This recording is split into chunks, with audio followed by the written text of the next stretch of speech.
So what he basically does, the way he runs it right now, and there's people, like he says he works one at a time, but you can find multiple people on Facebook that he's targeted in just the last 2 months. So basically what he does is he joins Facebook groups for missing people, and he looks for any of the flyers that have personal contact information as opposed to just a tip, like a police tip line. He then cold calls these mothers of, whether they have a missing child or a missing niece or sister, something like that. He cold calls them.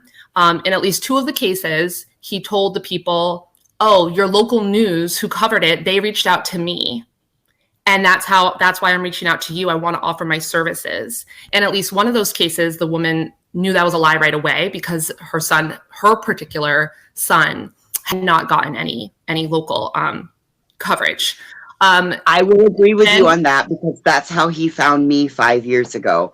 That's what we call a scam, right? He's an actual con artist. He's calling from his phone. He calls people. He targets them. He finds them. He calls people sometimes with a family. The person's only been missing for like 48 hours. And in some of these cases, the person turns up, unfortunately dead or alive within a week, but he gets right in there. He has a whole spiel that he tells them on the phone, and then he gets them to pay this flat rate because he goes this whole thing. I don't charge by the hour. Of course, he doesn't charge by the hour because he's not going to really do anything of value. And he has them send him like $2,500, $2,000, $3,000, and he's doing this to multiple. I mean, God knows how many people he actually contacts that say yes, because you have to say most people probably don't. And the fact that I can easily find 5 families that this has happened to in the last 2 months on Facebook, how often is he running? How often is he making that cold call? That is a scam. And he's always been a scammer. And he used to scam with running like fake football camps and stuff like that.